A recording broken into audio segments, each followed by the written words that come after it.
Hello. Now miscellaneous exercise chapter number 1 के ऊपर, और उसमें हम क्वेश्चन नंबर 1 2 3 कर चुके हैं। Now it's turn of question number 4, and question number 4 is show that following 4 conditions are equivalent.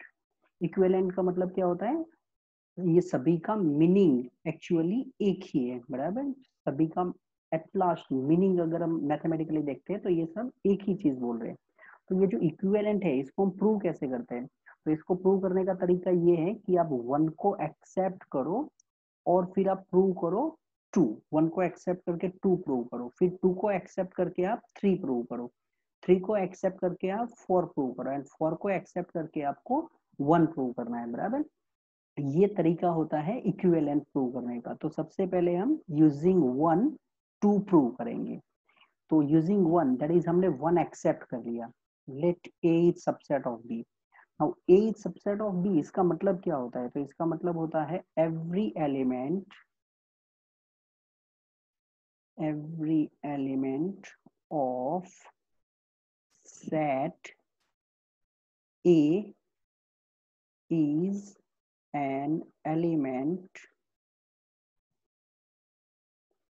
of set B, बराबर। A subset B means every element of set A is an element of set B.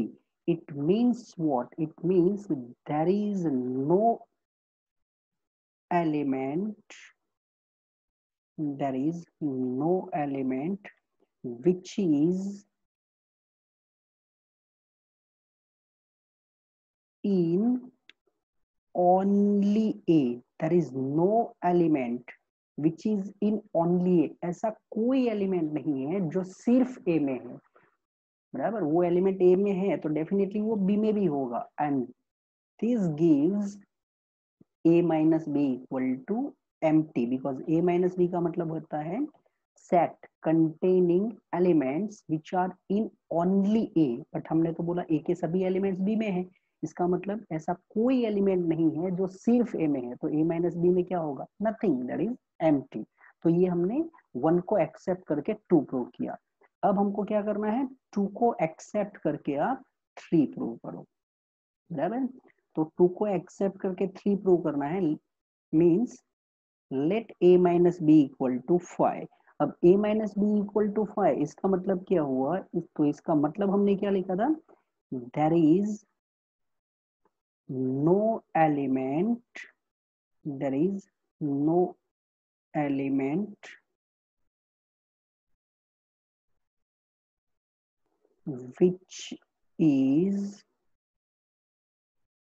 in only set A। A minus B empty है, इसका मतलब आपके पास ऐसा कोई element नहीं है जो सिर्फ ए में है। It means what? It means every element, अब हम रिवर्स लिख रहे हैं, therefore every element of set A is in set B also. It means A is subset of B, and if A is subset of B, then what is A union B? तो A union B, इसमें हम कौन से element लिखते हैं? Which are in A or in B or in both. But A के सभी elements B में है, तो अगर हमने सिर्फ सेट B लिख दिया तो उसमें A के भी एलिमेंट आ जाएंगे, B के भी एलिमेंट आ जाएंगे। therefore A union B is equal to B। ये भी हमारी जो प्रॉपर्टी है वहां से ही हम लिख रहे हैं, बराबर। ओके भाई, अब नेक्स्ट पे चलते हैं। दैट इज 3 का यूज करके हम 4 प्रूव करेंगे, बराबर। तो 3 का यूज करके 4 आपको प्रूव करना है। तो let A union B is equal to B, ये हमने एक्सेप्ट किया, एंड हम प्रूव कर रहे हैं A intersection B equal to A. तो ये प्रूव करने के लिए सबसे पहले हम कैसे स्टार्ट करेंगे? तो देखो A union B equal to B दिया गया है। अब आप क्या जानते हैं? Relation between A and A union B. तो A is definitely subset of A union B. Therefore, A is subset of B. What is reason? Because A union B is actually B. That's given. A union B is equal to B. This one is given. Now A is subset of B. तो आप हर जगह पर देखो A is subset of B आ रहा है क्योंकि ये equivalent है, तो सबका meaning actually लास्ट में एक ही है. Now A is subset of B means every element of A is in set B. Means A and B में common elements जो होंगे वो किसके elements होंगे? सभी A के elements होंगे. Therefore we can say A intersection B is actually A. बराबर, क्योंकि A सबसेट ऑफ B है तो ये दोनों के कॉमन एलिमेंट्स होंगे, वो किसके एलिमेंट्स होंगे? सेट A के ही एलिमेंट्स होंगे. तो ये हमने फोर्थ प्रूव कर लिया. और अब चलते हैं फोर्थ का यूज करके फर्स्ट को प्रूव करने के लिए. तो लेट फोर्थ हमने एक्सेप्ट किया है, A intersection B is equal to A. Now what we know about A intersection B and set B. A intersection B and set B, ये दोनों के बारे में हम क्या जानते हैं? तो A intersection B means it contain element which are common between A and B both. तो A intersection B is actually part of B, that is subset of B. And we know that A intersection B is actually A, that's given. So instead of A intersection B, I am writing A, and it gives me A is subset of B, because instead of A intersection B is given as A. So this one is A is subset of B. तो हर एक का meaning एक होता है, इसको बोलते हैं equivalent. Okay, चलो अब आगे देखते हैं नेक्स्ट क्वेश्चन की ओर.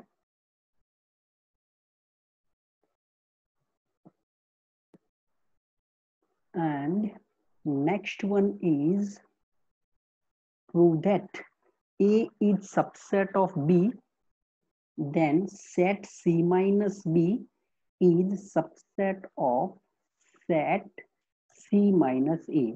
नंबर 5 की बात चल रही है, बराबर. तो यहाँ पर आपको A सबसेट B दिया गया है.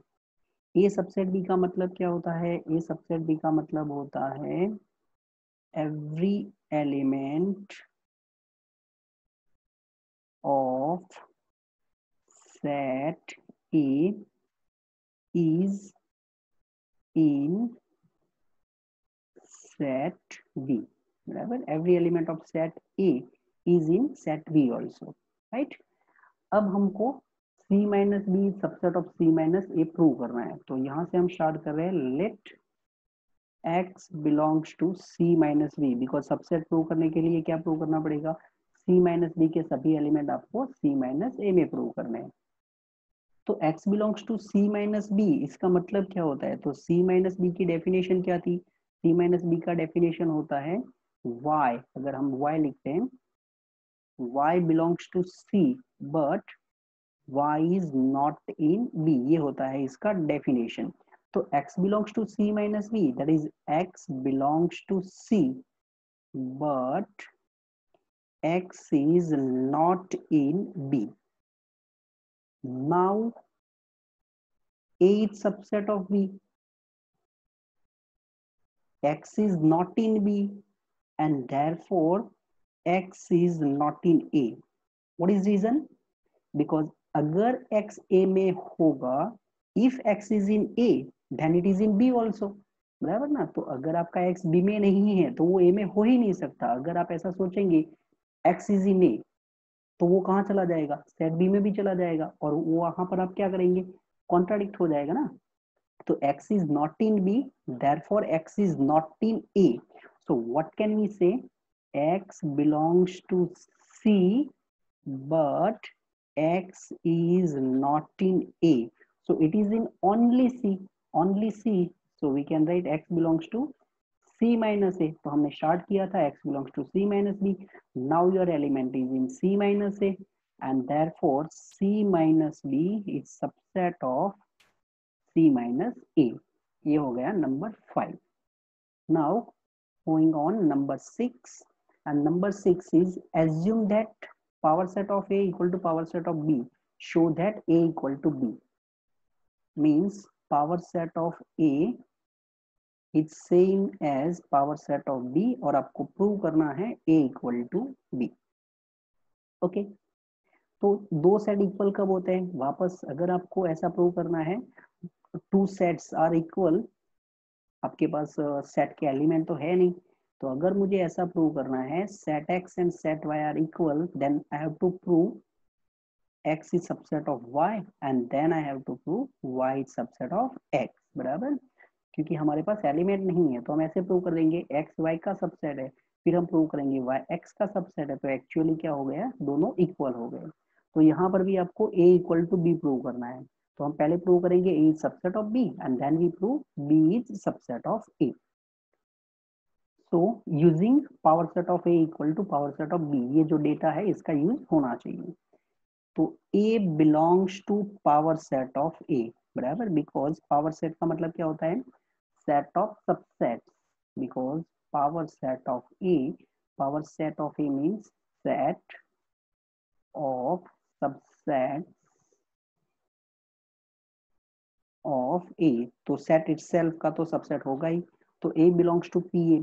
Now A belongs to, but P of A is same as P of B, that is given. So A belongs to power set of B. अब power set of B में कौन से element आएंगे, जो B के subset होंगे. तो A is member of power set of B.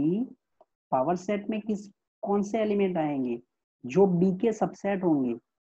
तो therefore A is subset of B because A is member of power set, that is A is subset of B. So half thing is done. बराबर, A subset B हमने prove कर लिया. अब B subset A prove करना है, तो B subset A prove करने के लिए B belongs to power set of B, ये तो डेफिनेटली होगा ही, because B is subset of itself. बराबर, because B is subset of B itself. Now B belongs to P of A. What is reason? Because of equation number 1, P of B is same as P of A. अब power set of A में किसके element आएंगे, which are subsets of A. इसमें ऐसे elements होंगे जो A के subset होंगे. Now B is member, it means B is subset of A. And so this one is suppose number 2, this one is number 3. Then from 2 and 3, from 2 and 3, A is equal to B. That's done. Now going on, number 7. Is it true that for any set A and B, P of A, that is power set of A union power set of B, is equal to power set of A union B? Justify your answer. Okay, so पहले तो हम लिख देते हैं it is not true. It is not true. और अगर ये true नहीं है तो मुझे क्या करना पड़ेगा, काउंटर एग्जाम्पल देना पड़ेगा. तो यहाँ से हम एक सेट एक्सेप्ट करते हैं. Suppose set is containing 1 and 2, then set B is containing 2 and 3. अब power set of A union power set of B find कर लेते हैं. बराबर, तो पावर सेट ऑफ A मतलब सबसेट्स ऑफ A, तो A के subsets 5, then singleton 1, then singleton 2, and then set itself. Union power set of B, so 5, then singleton 2, then singleton 3, and then set containing 2 and 3. Now what is union of these two? 5, singleton 1, singleton 2, then singleton 3, then containing two elements 1 and 2, and then 2 and 3. ये हो गया आपका power set of A union power set of B. Okay, तो इनको हम number 1 दे देते हैं. अब आपको क्या चाहिए, power set of A union B. तो सबसे पहले हम ए यूनियन बी फाइंड कर लेते हैं और फिर उसका पावर सेट फाइंड कर लेंगे. तो A union B, A union B, that is elements which are in A or in B or in both. So this one is your A union B. Now power set of A union B is phi singleton 1, singleton 2, then singleton 3.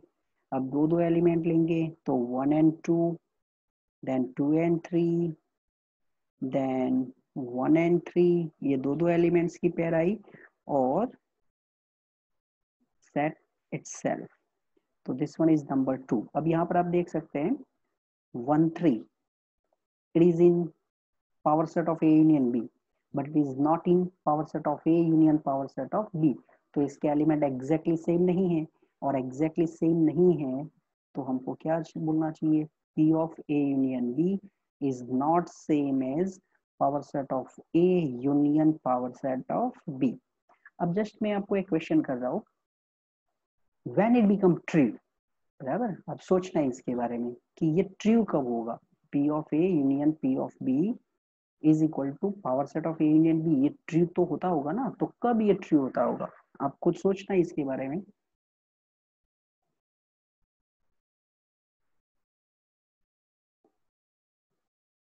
Okay भाई, तो next पे चलते हैं. And next is number 8. Number 8 is show that. अब आपको prove करना है, तो यहाँ पर आपको पूरी जो सभी आपने डेफिनेशन देखी थी, जो सब प्रॉपर्टीज है वो आपको अच्छे से पता होनी चाहिए, बराबर. तो आप आसानी से ये प्रूव दैट के क्वेश्चन कर लेंगे. तो नंबर 8, और 8 में आपको दो चीज प्रूव करने के लिए दिया है, तो हम पहले एक कंप्लीट कर ले और फिर सेकंड स्टार्ट करेंगे. तो फर्स्ट RHS से चालू करते हैं. A intersection B union A minus B, इसको प्रूव करना है. It is same as A. अब यहाँ पर आपको A माइनस B दिया गया है डिफरेंस, तो हमने डिफरेंस की एक और देखा था. A माइनस बी को हम कुछ ऐसे भी लिखते थे, A इंटरसेक्शन B डैश.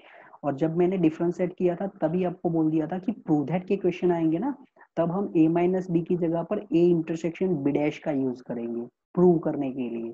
तो जब भी आपको डिफरेंस सेट दिया हो, प्रूव दैट का क्वेश्चन हो, तो आपको A माइनस बी की प्लेस पर A इंटरसेक्शन B डैश, मतलब पहला सेट एज इट इज रहेगा, माइनस की प्लेस पर इंटरसेक्शन आएगा, और जो पीछे सेट है ना उसका कॉम्प्लीमेंट हो जाएगा, बराबर.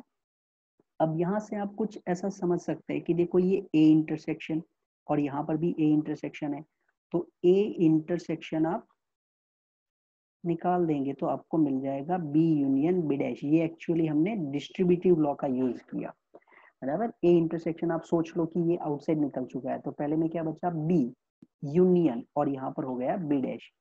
Now what is A intersection? What is B union B dash? B union B dash is universal set. ये भी हमने प्रॉपर्टी जब कॉम्प्लीमेंट कर रहे थे तब देखा था. A intersection, this one is universal. And what is A intersection universal? It is A because A is subset of universal. Universal जो सेट है उसके तो सभी सबसेट्स होंगे, तो दिस वन इज A, बराबर. And this one is your LHS. ये आपको प्रूव करना था. अब आते हैं नेक्स्ट पर. नेक्स्ट में आपको प्रूव करना है, चलो यहाँ पर LHS लिख देते हैं. A यूनियन, अब वापस देखो आपको B माइनस ए दे दिया, तो A यूनियन B माइनस ए, तो B माइनस की प्लेस पर इंटरसेक्शन, तो पीछे जो सेट है उसको कॉम्प्लीमेंट मिल जाएगा. अब यहाँ से आप डिस्ट्रीब्यूटिव लॉ का यूज कर लो. A union with B intersection A union with A dash, बराबर. A union with B and then A union with A dash, distributive law का यूज किया. So this one is A union B intersection A union A dash. A union A dash is universal, and intersection of any set with universal gives set itself. That is A intersection A union B. It's my mistake. Here A union B is given. A union B. And that's our RHS. So this one is our number 9. Now number 8, and now number 9. Number 9 is first A union A intersection B. A union A intersection B, ये आपको prove करना है A, and then A intersection A union B, वो आपको ए prove करना है। Actually ये जो दो है इसको आइडेम्पोटेंट लॉ बोलते हैं, बराबर। तो हम फर्स्ट प्रूव करते हैं A union A intersection B, ये हमको प्रूव करना है। अब इसको प्रूव करने के लिए यहां से आप कुछ डिस्ट्रीब्यूटिव लॉ का यूज करो तो ये मिल जाएगा A union A union with A, then intersection A union B, distributive law का यूज किया, बराबर। A union with A and then A union with B, but बीच में कौन सा सिंबल रहेगा, intersection. Now what is A union A? A union A is A intersection A union B. Now here A and this one is A union B. Intersection में element कौन से आते हैं, जो ये दोनों में कॉमन एलिमेंट हो। तो actually A is subset of A union B, बराबर। Therefore our answer is A, because A is subset of A union B. तो ये दोनों के कॉमन एलिमेंट कौन से होंगे, जो सेट ए के एलिमेंट्स होंगे, बराबर। तो इक्वल टू आपको मिल गया ए। अब नंबर 2 पे आते हैं। नंबर 2 में आपको प्रूव करना है A intersection A union B is equal to A prove करना है। तो यहाँ पर भी आप इसका यूज कर सकते हैं। चलो डिस्ट्रीब्यूटिव लॉ यूज करते हैं, तो ये हो जाएगा ए intersection A union A intersection B. What is A intersection A? A union A intersection B. अब थोड़ा बाजू में भी देख सकते हैं, यही आपने प्रूव किया है, A union A intersection B equal to A, बराबर। तो इज इक्वल टू, अब देखो यहाँ पर A intersection B दिया है, A intersection B is subset of A, तो A इंटरसेक्शन B के एलिमेंट सभी सेट A में है। तो जब आप सेट A के एलिमेंट लिखेंगे तो उसमें A इंटरसेक्शन B के भी एलिमेंट आ ही जाएंगे। तो जितने भी A इंटरसेक्शन B के एलिमेंट भी आ जाएंगे और सेट A के भी एलिमेंट आ जाएंगे, तो वो आपको क्या दे देगा, आपका union. That's why it is A। तो बिल्कुल हम जो रेगुलर इनकी डेफिनेशन है और जो प्रॉपर्टीज थी उनका यूज करके ये क्वेश्चन कर रहे हैं, बराबर। तो आपको प्रॉपर्टीज अच्छे से देखना होगा, then you can understand this one. Okay, तो नेक्स्ट पे चलते हैं। Next one is 10, 11 and 12। तो एक एक प्रूव कर लेंगे हम। सबसे पहले हमको नंबर 10 में दिया गया है A intersection B is equal to A intersection C did not imply B equal to C, ऐसा हमको शो करना है, बराबर। मतलब आपको ऐसा एग्जांपल देना है जिसमें A intersection B and A intersection C दोनों सेम रहे। A intersection B and A intersection C दोनों सेम होना चाहिए, but B and C same नहीं होना चाहिए, ऐसा आपको एग्जांपल देना है। ओके चलो, तो सेट A में एलिमेंट लिख देते हैं 1 एंड 2। देन सेट बी में एलिमेंट लिख देते हैं 2 एंड 3, बराबर। तो यहां से आप देख लो ए इंटरसेक्शन बी क्या होगा, ए इंटरसेक्शन बी हो जाएगा singleton 2, because elements which are common to A and B both. अब आपको ए इंटरसेक्शन सी भी क्या रखना है, 2 रखना है, बट बी एंड सी दोनों सेम नहीं होने चाहिए, ओके ना। तो हम क्या करेंगे, सेट सी में सिर्फ एक ही एलिमेंट लिखते हैं ना, 2। देख सकते हो आप ए इंटरसेक्शन सी कितना होगा, 2, बिकॉज ये दोनों में कॉमन क्या है, 2, and you can see B is not C. So here A intersection B is equal to A intersection C, but B is not same as C. Complete. Next, number 11. Number 11 is A intersection X is equal to B intersection X is given empty, and A union X is same as B union X for some set X, show that A equal to B. बराबर, ये दिया गया है आपको और आपको prove करना है A इक्वल टू B. यहाँ पर आपको हिंट भी दिया गया है कि भाई जो जस्ट अभी आपने प्रूव किया, मैं बोल रहा था ये आइडेम्पोटेंट लॉ है, तो उनका यूज करके ये प्रूव करने को बोल रहे हैं. ओके, चलो तो स्टार्ट करते हैं.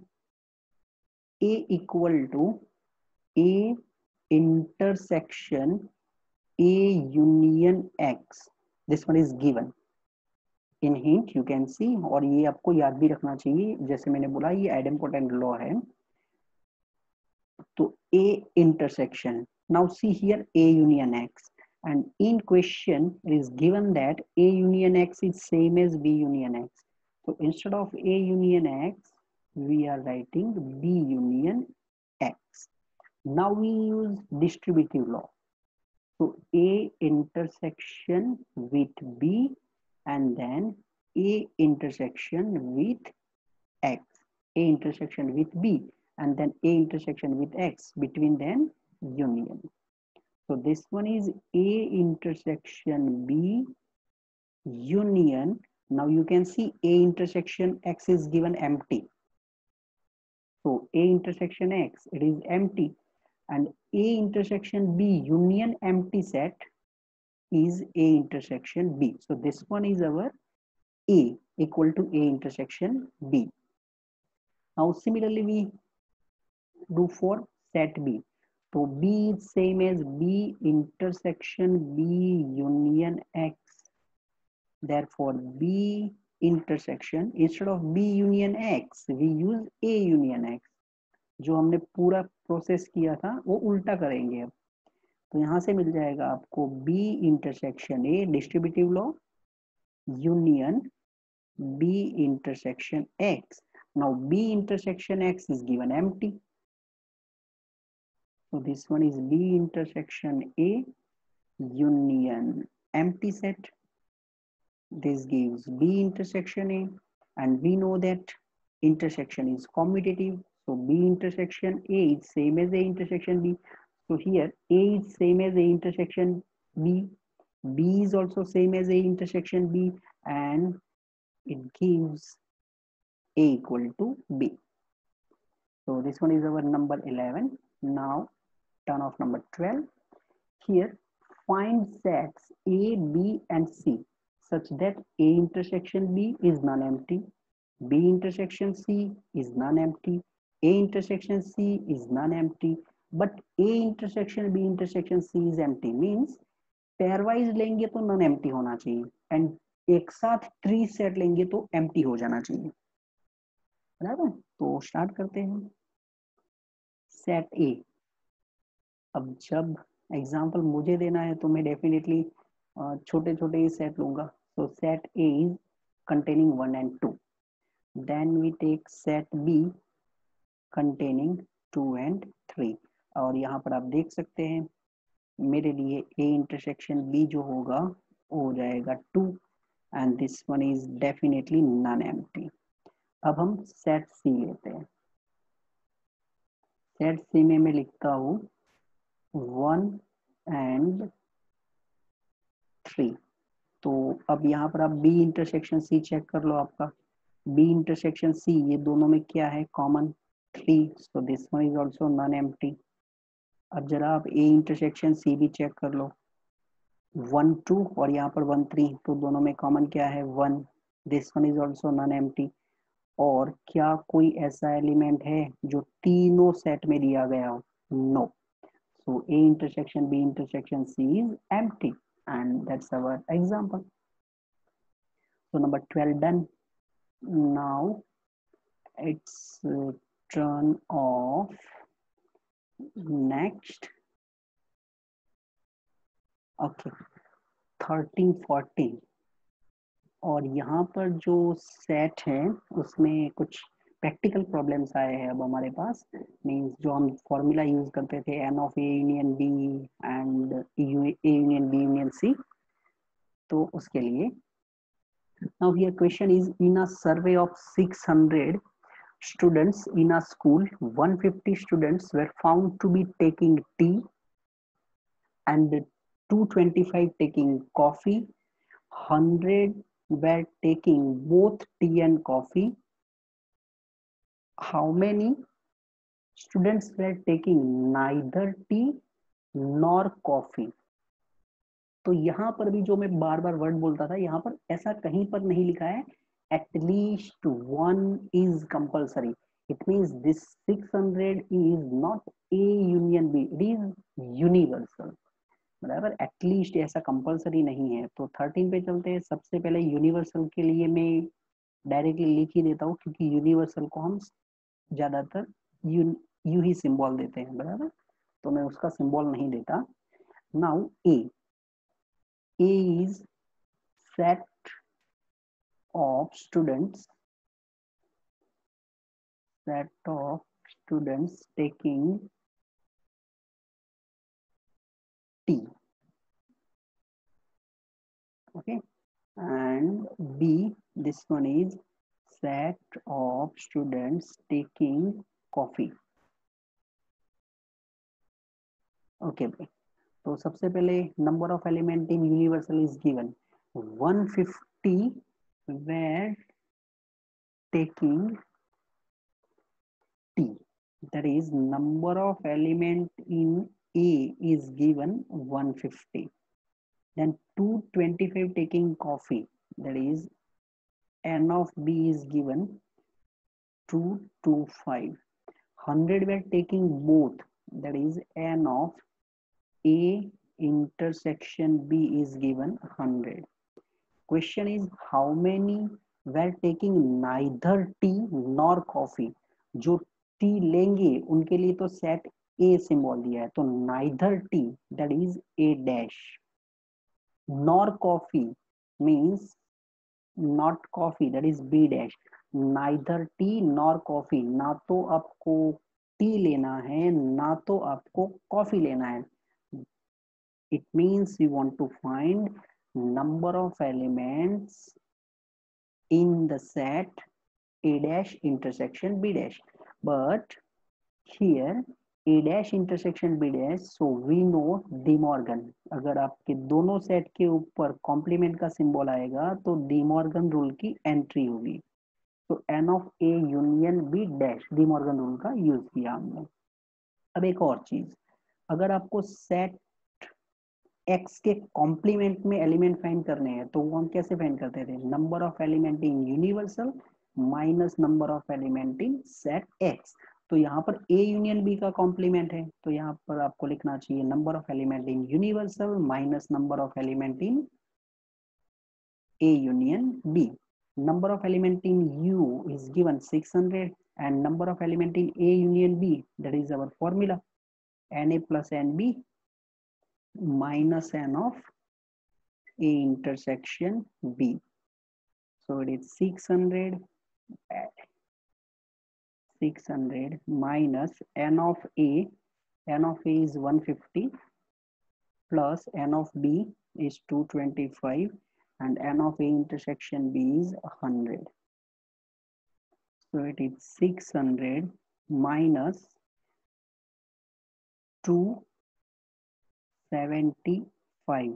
Okay, because here you can see 150 minus 100 which gives 50 and 225 it gives 275 and 600 minus 275 gives 325 so there are 325 students who neither take tea nor coffee. Yes, then now one more, it is number 14 and in number 14 in a group of students 100 students know Hindi 50 know English 25 know both each of students knows either Hindi or English, बराबर, at least one language जानना compulsory है. How many students are there in the group. तो इस बार आपका क्या होगा, ए union B जो होगा ना वही आपका यूनिवर्सल होगा. तो जब हम फाइंड करेंगे number of element in A union B which gives number of element in universal, तो वो आपके टोटल स्टूडेंट दे देगा, बराबर. तो सबसे पहले हम सेट लिख देते हैं. वैसे मैंने ए यूनियन बी पहले लिख दिया, बट वो थोड़ा ऊपर जो सेंटेंस लिखा था उसको एक्सप्लेन करने के लिए लिखा था. ए इज स्टूडेंट्स या तो set of students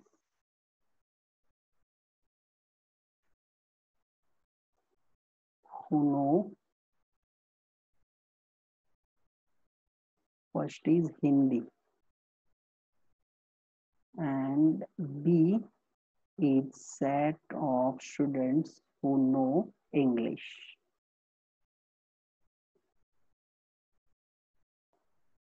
Now here number of elements in A is given 100 because 100 students know Hindi. Then 50 know English, that is number of element in B is given 50, and 25 know both, that is n of A intersection B is given 25. And we want to find number of elements in A union B. So number of element in A union B, it is NA plus NB minus n of A intersection B. So number of element in A is 100, number of element in B is 50, and number of element in A intersection B is 25, which gives 125. So we have 125 students in a group. अब हम जो आखिरी दो सम हैं, यहाँ तक जो हम सम कर रहे थे वो सभी मैंने फॉर्मूला यूज की, n of A union B, या तो जो भी क्वेश्चन के हिसाब से फॉर्मूला थी वो यूज किया है. अब हम ट्राई करेंगे वेन डायग्राम से क्वेश्चन करने का, बराबर, क्योंकि वो भी आपको पता चले कि भाई वेन डायग्राम से क्वेश्चन कैसे करते हैं नंबर ऑफ एलिमेंट्स फाइंड करने का. वैसे हमने जो फॉर्मूला डिराइव की थी वो ज्यादातर मैंने वेन डायग्राम से ही की थी. In a survey of 60 people, it was found that 25 people read newspaper H, 26 read newspaper T, then 26 read newspaper I, 9 read both H and I, 11 read both H and T, 8 read both T and I, 3 read all 3 newspaper. Find the number of people who read at least one newspaper and number of people who read exactly one newspaper. बराबर, ये दोनों formula, ये at least one तो simple है, आपको तीनों set का union पूछा है, एंड एग्जैक्टली वन न्यूज़पेपर इसका फॉर्मूला हमने किया था, बट जैसे मैंने बोला कि हम ट्राई करते हैं थोड़ा वेन डायग्राम से भी तो सीखे क्वेश्चन. तो सबसे पहले वेन डायग्राम बना देते हैं.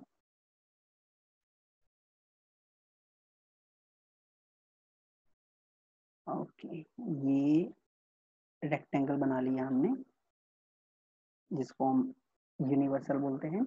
यहाँ पर हमको रीड न्यूज़पेपर, तो थोड़े सिंबल दे देते हैं. A is set of people who read newspaper H, बराबर, तो न्यूज़पेपर वर्ड नहीं लिखा मैंने. देन बी, क्योंकि मैं बिना वर्ड लिखे थोड़ा जल्दी खत्म कर सकूं. टी एंड सी, ये जो सेट के सिंबल है वो आप अपनी मर्जी से कोई दूसरे भी दे सकते हैं, ऐसा कुछ कंपलसरी नहीं होता कि सेट को ABC सिंबल देना है. चलो भाई, तो सबसे पहले हम 3 सेट बना देते हैं. ए, फिर यहाँ पर बना देते हैं एक और B, and then another, that is C. अब इसमें जो एलिमेंट लिखना हम स्टार्ट करेंगे वो मेन है. अब सबसे पहले आप जो लास्ट है ना वो देखो, आपको क्या दिया गया है, 3 रीड ऑल 3 न्यूज़पेपर। 3 लोग ऐसे हैं जो तीनों न्यूज़पेपर रीड करते हैं, तो तीनों का कॉमन पार्ट जो है ना वहां पर हम लिख देंगे 3। ये बराबर, ये तीनों का कॉमन पार्ट है। अब आगे चलते हैं, रिवर्स से लिख रहे हैं। अब इससे आगे क्या दिया है, 8 read both T and I.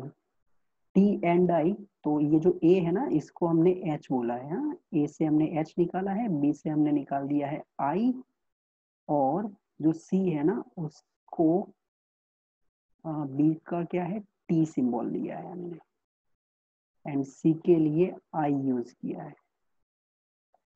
तो यहाँ पर आपको बोला गया है टी एंड आई, तो ये है टी एंड आई, ये दोनों के कॉमन कितने हैं, 8। तो यहाँ पर आप देखो ये 3 ऑलरेडी आप लिख चुके हैं, ये जो 3 है ना वो भी तो कॉमन है टी एंड आई में, तो टोटल आपको 8 लिखना है, तो यहाँ पर आपको क्या लिखना चाहिए, 5 लिखना चाहिए, क्योंकि ये 3 + 5 8 हो चुका है। अब इससे आगे चलो, जैसे जैसे मैं लिखता जाऊंगा शायद आपके क्लियर होता जाएगा। और 11 read both H and T, तो ये एच एंड टी ये दोनों के कॉमन कितने हैं, 11। बट देखो ये जो पार्ट है एच एंड टी का जो कॉमन पार्ट है इसमें हम 3 तो लिख चुके हैं, तो मैं यहाँ पर कितना लिखूं, 11 टोटल करने के लिए मुझे लिखना चाहिए यहाँ पर 8, तो 8 + 3 11 हो गया। फिर 9 read both H and I, 9 read both H and I, तो ये जो पार्ट है ये दोनों का कॉमन पार्ट है, वो दोनों का 9 कॉमन है। 3 ऑलरेडी मैं लिख चुका हूँ, तो यहाँ पर मुझे क्या लिख देना चाहिए, 6 लिखना चाहिए। ओके, अब आते हैं, इससे आगे निकलते हैं।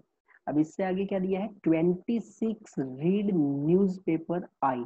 आई जो है वो टोटल 26% रीड करते हैं, तो आई का पार्ट आप देखो, अब ये जो है, ये आपको जो दिख रहा है, ये जो सेट है वो है आई का पार्ट, और उसमें टोटल आपको कितने करने हैं, 26 करने हैं। तो आप देखो यहाँ पर आप 6 3 एंड 5 तो लिख चुके हैं, दैट इज 5 + 6 11 + 3 14 तो आप लिख चुके हैं। आपको टोटल कितने दिए गए हैं, 26, तो 14 + 12, तो यहाँ पर हो जाएगा 12। अब आप देख सकते हैं 12, 12 + 6 18, 18 + 5 23 एंड +3 हो गया 26 आपका। Then 26 read newspaper T. अब न्यूज़पेपर रीड करेंगे टी, वो भी 26 है, तो टी का पार्ट दैट इज 8 3 एंड 5 ये तो लिख चुके हैं। यहाँ पर आपको नंबर ऐसा लिखना है जिससे ये टोटल 26 हो जाए, तो 8 5 + 3 इज 8 एंड 8 + 8 इज 16, और आपको 26 लिखना है यहाँ पर, मतलब कितना लिखना चाहिए, 10। तो अब आप देख सकते हैं 5 + 3 8 एंड 8 16 + 10 26 हो चुका। और अब आपको 25 people read newspaper H. H में आपको 25 करना है, तो ये कितना हो गया, 8 + 6 14, 14 + 3 14 + 3 17, 25 करना है, तो यहाँ पर लिख देना चाहिए आपको 8। ओके, बिकॉज अब यहाँ कैलकुलेशन तो आप कर लेंगे, 8 + 3 11, 11 एंड 8 + 6 14 25 हो गया। अब आपको फाइंड क्या करना है, at least one of the newspaper, कम से कम एक न्यूज़पेपर रीड करने चाहिए। That is I want element in A union B union C. तो इसको हम बिना फॉर्मूला कर रहे हैं, वेन डायग्राम से कर रहे हैं, तो आपको जितने भी नंबर दिख रहे हैं ना वो सबका टोटल कर लो। 8 + 8 + 10, यहाँ से 8 8 10 ये लिखा मैंने, 6 3 5 + 6 + 3 + 5 एंड देन +12। अब ये सबका टोटल कितना हो जाएगा, तो ये है 8 और ये है 12, तो 8 + 12 वो 20 हो चुका है, बराबर, तो 20, देन 8 + 8, 8 + 8 वो 16। अब ये मेरा तरीका है, आप अपने तरीके से कर सकते हैं। और ये 10 + 6 ये 16, तो 16 प्लस 16 32, 32 प्लस 20 विच गिव्स 52 हो गया भाई। और अब आपको ये फाइंड करना है who read exactly one newspaper। तो number of people who read exactly one newspaper. तो ऐसे जो सिर्फ और सिर्फ एक ही सेट में है, तो थोड़ा मैं आपको दिखा दूं। See this 8 is only in H, this 10 is only in T, and this 12 is only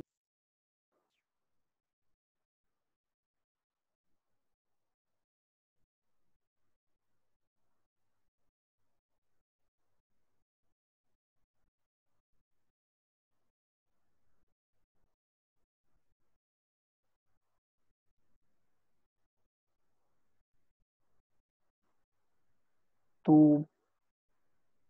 because of some technical issue जो टोटल करना था वो रह गया है, तो आप वो जस्ट टोटल कर लेना। Okay, now in a survey it was found that 21 people liked product A, 26 liked product B, and 29 liked product C. If 14 people liked product A and B, 12 people liked product C and A, 14 people liked product B and C, and 8 liked all three products, find how many liked product C only। तो यहाँ पर हम Venn diagram का use नहीं करेंगे, because मुझे Venn diagram से सम करने इतने ज़्यादा पसंद नहीं है, बट आपको एक करके मैंने दिखा है कि भाई वेन डायग्राम से सम कैसे करते हैं। उससे बेटर है फॉर्मूला से जल्दी हो जाते हैं अगर आपको पता है तो एक सेट लेते हैं हम, set of people who like product A, then B set of people who like product B, and C is set of people who like product C।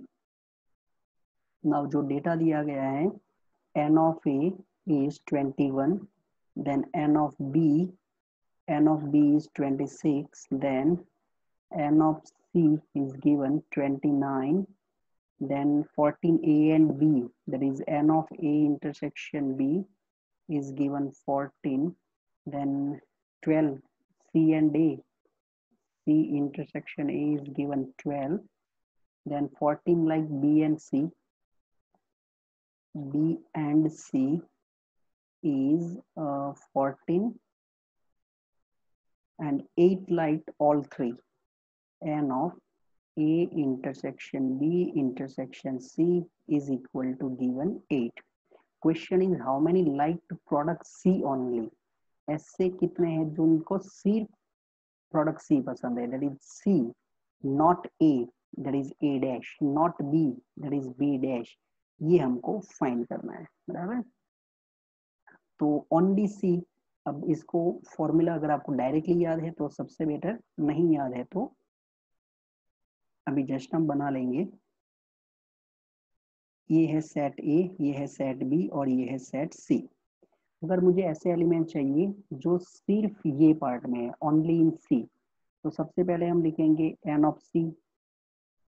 अब जब आप एन ऑफ सी लिखेंगे तो ये जो पार्ट है वो आपके अंदर एंटर हो जाएगा, तो इसको हम माइनस कर लेंगे, that is minus n of A intersection C. फिर ये पार्ट है वो भी एक्स्ट्रा आ चुका है, तो ये भी आपको माइनस करना पड़ेगा, that is minus n of B intersection C. Okay, जब आपने एन ऑफ सी लिखा था, जब आपने एन ऑफ सी लिखा तो ये पार्ट एंटर हुआ था, बराबर, ये पार्ट एंटर हुआ था। जब आपने ए इंटरसेक्शन सी माइनस किया तब ये पार्ट माइनस हो चुका था, बिकॉज ए इंटरसेक्शन सी, तो ये इतना पार्ट होगा, दैट इज आपने एक बार प्लस किया वो ऑटोमेटिकली माइनस हो गया, फिर आपने बी इंटरसेक्शन सी माइनस किया देन वो अगेन माइनस हो गया। तो एक्चुअली आपको काउंट नहीं करना है, बट आपने एंटर एक बार किया उसको दो बार माइनस कर दिया, that's why you have to write plus n of A intersection B intersection C. या तो हमने जब फॉर्मूला डिराइव की थी तब भी मैंने ये फॉर्मूला आपको एक्सप्लेन किया था। तो n of C is 29 minus n of A intersection C is 12, B intersection C is 14, and plus n of A intersection B intersection C is 8. So this one is 29 minus 12 and 14, that is 26, plus 3, 29 minus 26, it's my mistake. Yeah, 29 minus 26 is 3 and 3 plus 8, 3 plus 8 is 11. That's your answer. तो ये question आप Venn diagram से try कर सकते हैं, try करना कि चलो आप वेन डायग्राम से क्वेश्चन कर सकते हैं या नहीं, बट डेफिनेटली जब हम इसके एक्स्ट्रा क्वेश्चन करेंगे तो वेन डायग्राम से मैं एक दो और क्वेश्चन ट्राई करूंगा, बराबर। ऐसे जैसे मैंने बोला I don't like Venn diagram method, अगर इससे बेटर है कि अगर आपको फॉर्मूला पता है तो वो क्वेश्चन जल्दी हो जाएंगे।